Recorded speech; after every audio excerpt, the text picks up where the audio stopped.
बिहार के चुनावी साल में इफ्तार पर जोरदार सियासत हो रही है। आरजेडी और जेडीयू में इफ्तार पार्टी देने की होड़ लगी है और मुस्लिम वोट के लिए नेताओं के सिर पर जालीदार टोपी ने जगह ले ली है। लेकिन इफ्तार पर बिहार के सीएम नीतीश कुमार फंस गए हैं। सीएम नीतीश कुमार की इफ्तार पार्टी का मुस्लिम संगठनों ने विरोध कर दिया है।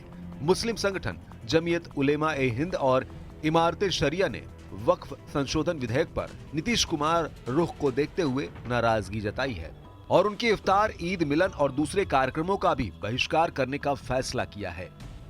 मुख्यमंत्री जी के इफ्तार में आप कहें कि वो ना जाएं, चंद्रबाबू नायडू जी के इफ्तार में उनको कहें कि वो ना जाएं, पर जो लोग राजद के इफ्तार में जा रहे हैं, बताएं कि इन लोगों ने क्या किया है मुसलमानों के लिए। इन लोगों से भी तो सवाल जवाब किए जाने चाहिए ना, जो अपने आप को सो कॉल्ड मुसलमानों का ठेकेदार समझते हैं, उनके हितों के संरक्षण करने वाला समझते हैं। पूछा तो इनसे भी जाना चाहिए कि लंबे समय से सत्ता का हिस्सा ये लोग रहे, क्या मुसलमानों की स्थिति में सुधार आ गया। इमारत शरिया की चिट्ठी में वक्फ बिल को लेकर सबसे ज्यादा नाराजगी दिखती है। चिट्ठी में लिखा गया है कि नीतीश कुमार ने वक्फ बिल को समर्थन दिया, जो उनकी तरफ से किए गए अल्पसंख्यकों के अधिकारों की सुरक्षा के वादे का उल्लंघन है। आरोप यह भी है कि नीतीश ने मुसलमानों की जायज मांगों को नजरअंदाज किया और अगर वक्फ संशोधन बिल कानून बना तो जेडीयू जिम्मेदार होगी। नीतीश की दावते इफ्तार का बायकॉट करने वाले संगठनों में all India Muslim personal law board, इमारत शरिया, जमीयत उलेमा हिंद, जमीयत अहले हदीस, जमाते इस्लामी हिंद, खाकाह मुजीबिया, खानकाह रहमामी शामिल हैं। वक्फ अमेंडमेंट एक्ट में भारत सरकार अपना जो प्रस्ताव लेकर के आई है वो मुस्लिम धार्मिक स्वतंत्रता और मुसलमानों के जो मजहबी रिवायत है उसके खिलाफ नजर आ रही है।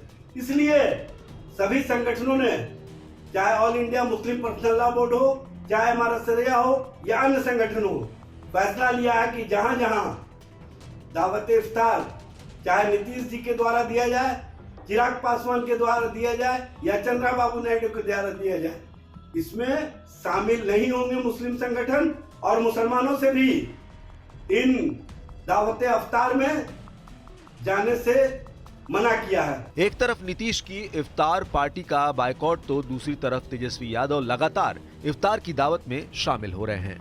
इस बार तेजस्वी यादव पूर्णिया के बयासी पहुंचे, जहां आरजेडी विधायक सैयद रुकनुद्दीन की तरफ से रखी गई इफ्तार का हिस्सा बने। तेजस्वी ने भरोसा दिलाया कि सत्ता भले ही ना रहे, लेकिन वो हमेशा मुस्लिमों के साथ रहेंगे। तो हम दुआ करेंगे कि ईश्वर अल्लाह और खास तौर पे आए हुए सभी लोग आशीर्वाद और सकते हैं कि आपके साथ हमारा दल, राष्ट्रीय जनता दल और हमारे नेता पिता आदरणीय लालू प्रसाद यादव जी और तेजस्वी आप लोगों के साथ हमेशा खड़ा रहेगा। सत्ता रहे या ना रहे इसकी हमको चिंता नहीं, लेकिन जो विचारधारा हमारी है उससे कोई समझौता हम लोग करने वाले नहीं है। पूर्णिया में एक तरफ तेजस्वी इफ्तार का हिस्सा बने तो दूसरी तरफ स्थानीय सांसद पप्पू यादव की तरफ से भी एक इफ्तार पार्टी रखी गई। पप्पू यादव की आरजेडी के साथ टसल पुरानी है, इसलिए इफ्तार के बहाने उन्होंने तेजस्वी पर यहाँ भी निशाना साधा। तंज भरे अंदाज में उन्होंने कहा कि चुनाव का समय आते ही कुछ लोग सीमांचल में आकर टोपी पहनकर रहनुमा बनने की कोशिश करते हैं। हिंदुस्तान के बाद कितने बार कौन कौन लोग जब चुनाव मौसम आता है तो सभी तरह के पर्व लोगों को याद आ जाते हैं। चुनाव खत्म होते ही लोग भूल जाएंगे दीपावली, होली, रामनवमी, भूल जाएंगे लोग छठ, भूल जाएंगे रोजा। कभी सीमांचल में आप सुने थे कभी कोई रोजेदार बाहर से आके करता है, चुनाव नहीं हो तो कोई ना। आप बिहार के पूर्व डिप्टी सीएम और आरजेडी नेता तेजस्वी यादव की इफ्तार पार्टी पर नया विवाद भी खड़ा हो गया। राजद नेता तेजस्वी यादव के दरभंगा के दौरे के दौरान पहले अहिल्या स्थान मंदिर में पूजा अर्चना करने और फिर इफ्तार पार्टी में शामिल होने से राज्य की सियासत गर्मा गई है। बिहार के भूमि एवं राजस्व मंत्री संजय सरावगी ने इसे लेकर तेजस्वी यादव पर हमला बोला है। उन्होंने कहा कि तेजस्वी यादव माथे पर लगा टीका मिटाकर इफ्तार में शामिल हुए। ये उनका मुस्लिमों के प्रति प्रेम को दर्शाता है और गंदी मानसिकता दर्शाता है कि इनको टीका से नफरत है। बीजेपी ने इस पर आपत्ति जताते हुए कहा कि तेजस्वी टीका भूल गए और टोपी पहन ली।